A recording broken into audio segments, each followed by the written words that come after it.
And let's talk about Donta. I know y'all just love when I say that because now I got a lot of people saying Madonta. I had somebody the other day write Madonta. I was cackling. I was like, look at me starting a situation. But anyway, I love influencing the children. Pop in the corner, feeding the children. But anyway, so Madonta went and recently appeared at her son Rocco's art exhibit. And who else was there? Rocco Rich. I mean, not besides Rocco Ritchie, Guy Ritchie, which had everybody gagging. Because they're like, wait a minute now. So you got a guy coming up here? But I'm like, duh, that's his father. So why wouldn't he be there? But I think because we've always seen a lot of the art exhibits and things, we've always seen Madonna there with all the kids and that sort of thing. But you've never seen guys show up. But now everybody's making this a big deal because you know the history that they had. We always thought Madonna was going to be a trad wife after she went and got married and got Ritchie, but then she snapped out of it and realized, I got to be me because the demure mindful, I'm sure that is you at sometimes, but you're also an artist and you're a creator, and you have to be able to be your creative self. So, and for some people saying that God wasn't allowing her to do that, I think he struggled with being Mr. Madonna, and over the years that they were married. Because she was and still is one of the biggest stars, pop stars on the planet. She's an icon. So anybody being married to her, that's a lot that you got to wrestle with, especially when you have your own thing going. And Guy is a filmmaker. Yeah, the movies don't be doing blockbuster numbers like, say, a James Cameron or something or another, but he makes movies. So the exes struck a pose alongside Rocco, who's 25, on Friday, December 12th, in front of his art for his Talk is Cheap exhibition in London. And if you ever heard Rocco talk, he has a bit of a British accent too. He's not putting it on like his mother. I think it's because he flew back and forth and lived a lot with his father. He's gotten a bit of that accent. He kind of reminds me of like the Osbournes when they talk. Like they have an American slight, like it's like half American accent, half British accent. Like a little time you'll hear that little come out, or I don't want to compare them to them because these people are horrible human beings. But Andrew Tate, like when you listen to Andrew Tate, like he sounds like he's American, but then there's parts of when he talks, you hear that British accent come up in there or English accent. So yeah, he posted the photo on Instagram on Monday. That's when I saw it and I gagged. I was like, wait a minute now. What's happening? They putting on a united front. So yeah, he thanked both his parents for coming together and support. Come together in every nation. I'm going to be freaking doing references to Madonna's music probably throughout this whole article. So coming together in support of him in an emotional caption. So hold on, because what I'll do y'all one better. Let's pull up his Instagram so that way y'all can see it. So he said, it's obvious why some people might hold judgment against me. I don't blame them. However, I'm proud to be who I am, but I'm even prouder to have both of my parents together in one room supporting me. The work should speak for itself. That's why the show was called Talk is Cheap. And everybody, when they was looking at this picture, they was like, God damn, Rocco looks so much like his father. Yes, he does. He is a splitting image of Guy. But here's the thing, and this is why I feel bad for a lot of these kids, especially the one, well, the term is Nepo baby. If your child has talent, what's wrong with nurturing that and giving them all the tools so that way, you know what? I'm going to put them in this thing. I'm going to let them do what they do and give them the ability to do what they want to do so they can showcase their talent. People get mad. But when I was coming up in the world, I had to do this and I had to do that. That's mostly black people that do that because there was a story that came out the other day from Married to Medicine. Simone was up there getting all pissed off because her son ran up a 300, oh, no, not 300, $60,000 credit card bill.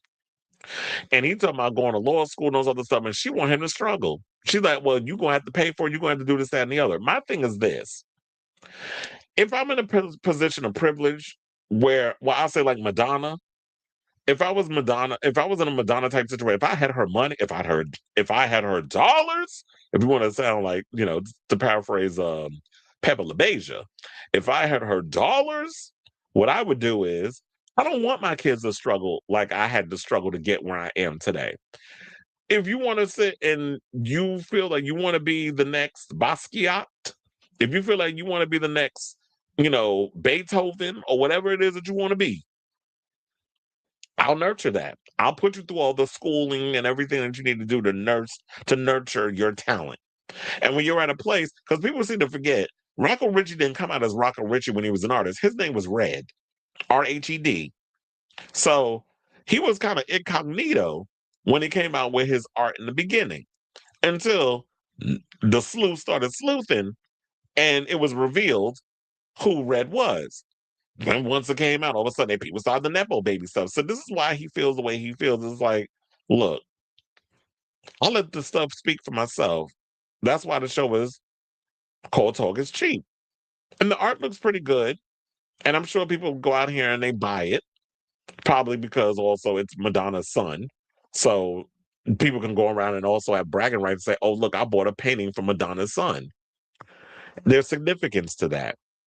So yeah, of course there's biases, but here's the thing. Whether it's a Rocco Ritchie or it's some dude that owns a jewelry shop and gives their kid a job, there's nepotism in every aspect of what we do in life. How many regular people out here have gotten jobs because of a connection from a relative or a friend or things of that nature?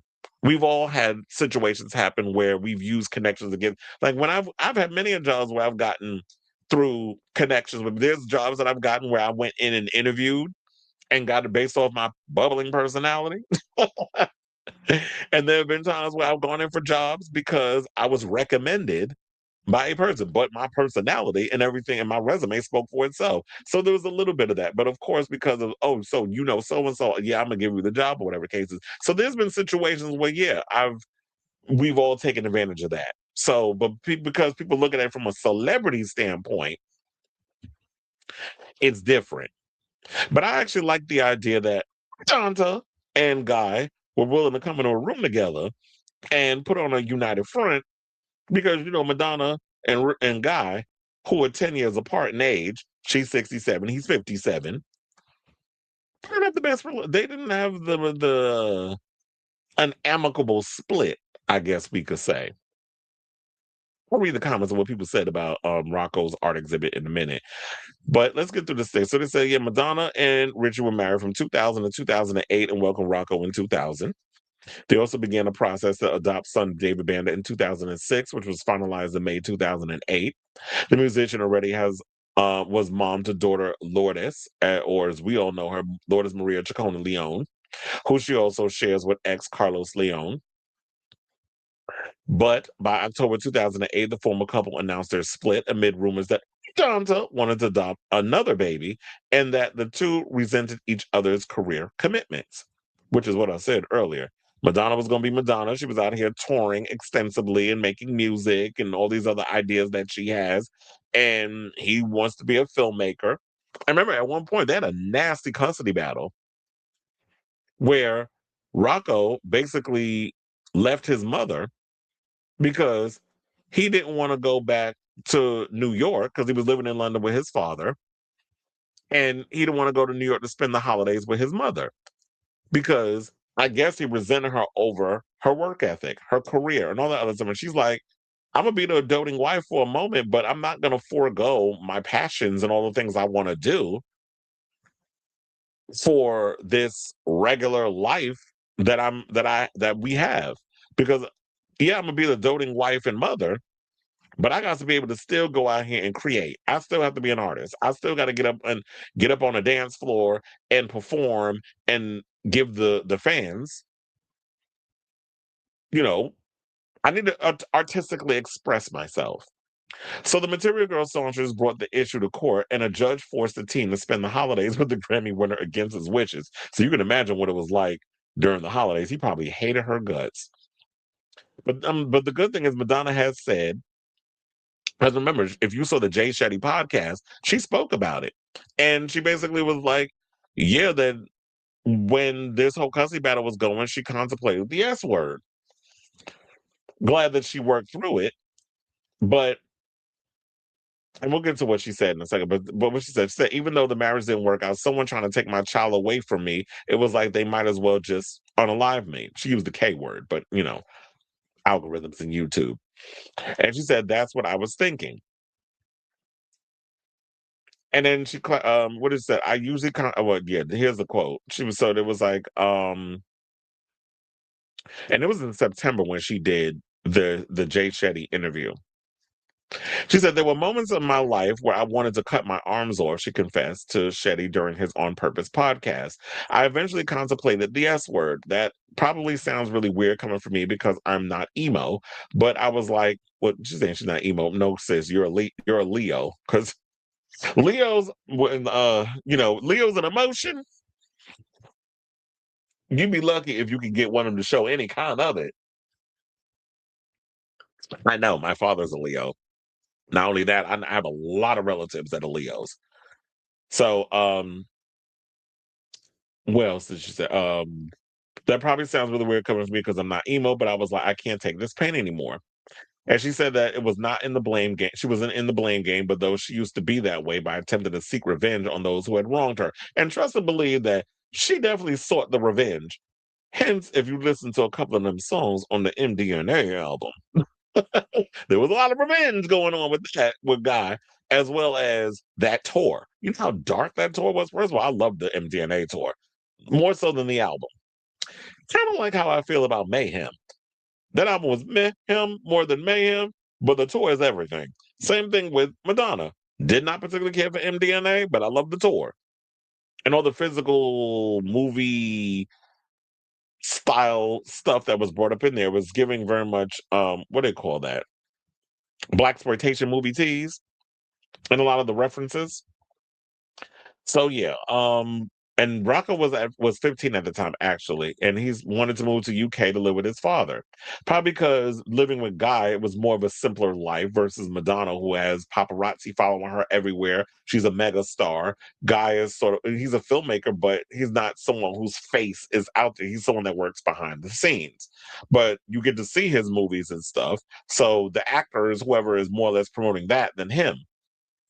So I can totally understand why Rocco wanted to live in London. There's a sense of normalcy living there. I mean, you can find a sense of normalcy living in New York too, because New York and London are very similar. So I can totally understand like want to live in London. But to me, no shade. If I had the ability, I would rather live in London too, because the energy, the culture, um, how they appreciate art and music and all that other stuff way more out there than they do in the United States. So I probably would have been like Rocco as well and wanted to live with Guy. I know a lot of people feel like, oh, it probably so much better living with Madonna. But I'm like, yeah, she's a megastar, but kind of want to live like I just kind of want a regular life. And just I don't want to be like and on the same I don't want to be the next Madonna, whatever the case is. I just want to go and paint and all that other stuff. So well, all that being said, Rosie O'Donnell jumped in the comments, was like, "Congratulations, Rocco." Then Madonna Literals put up some heart emojis. The real Roberto Chavarati, how the hell you say that name? Put a heart emoji. Mike Kilman, oh, I know Mike. Ew. Put a heart emoji. David Beckham said, proud moment. Well done, mate.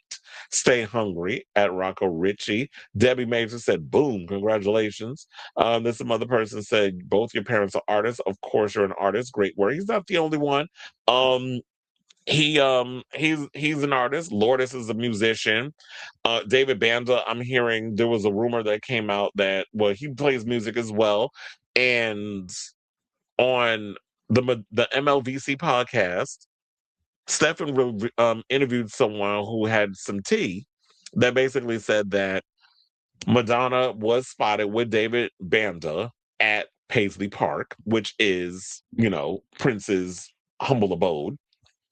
And, they have studios and stuff there. So people, Madonna was looking around and says, like, I guess, I don't know when, but or whatever, but people want to record that. I guess like Electric Ladyland and all this other stuff, which we have in New York, which is Jimi Hendrix's old recording studio. So when it becomes available, David wants to record his debut album at Paisley Park. So that's the rumor and stuff that's going on. So the whole family is multi-talented. Which one is a DJ? Esther? No, Esther was the dance. No, Esther was the DJ. Esther was the dancer and the DJ. So Esther, I believe, is the DJ. Mercy plays the piano. David plays the guitar. So the kids are multi-talented. And who else? Guy Osiri put some heart emojis. Uh Another person said, your mom looks a bit like Madonna. Well, no shit, Sherlock. That is his mother. Are you slow? Um, Maybe they were trying to be funny. Mert Alas from Mert and Marcus put a heart emoji. So yeah, everybody's giving their flowers and all this other stuff. Mr. Gabbana, y'all know who that is, put a bunch of heart emojis. So congratulations to him. I'm glad he's showing his artwork. You know, people are gonna hate on whatever he does regardless. You can't sit and worry about what everybody thinks. I always feel like when people are hating on your work, it clearly means that you're doing something right. So continue to do what you're doing. Don't let these haters deter you from what you're doing and continue to create your art. I do wonder how much them paintings cost, though. Probably an arm and a damn leg. But I say all this to say, what do you guys think of this story regarding Rocco Ritchie and his parents putting on a united front to show, out at his art exhibit? I guess time heals all old wounds. Madonna was at death's door at one point. Who got time to hold grudges? She's laser focused on a whole bunch of other things. She's got a new album that she's got coming out within the next year. So that's what we're excited for. And hopefully she'll tour in 2027 and take most of 2026 to just promote the album and put out music and drop singles and put out music videos and maybe a deluxe edition later on and all this stuff, kind of like my girl Jade with that Showbiz Baby the Encore. Like if she can do all of that and laser focus on the record, spend that whole year doing it in 2027, it's like, okay, I'm ready to go out there and do a tour, then we'll be here for it. So let me know what you guys think of this story in the comments down below.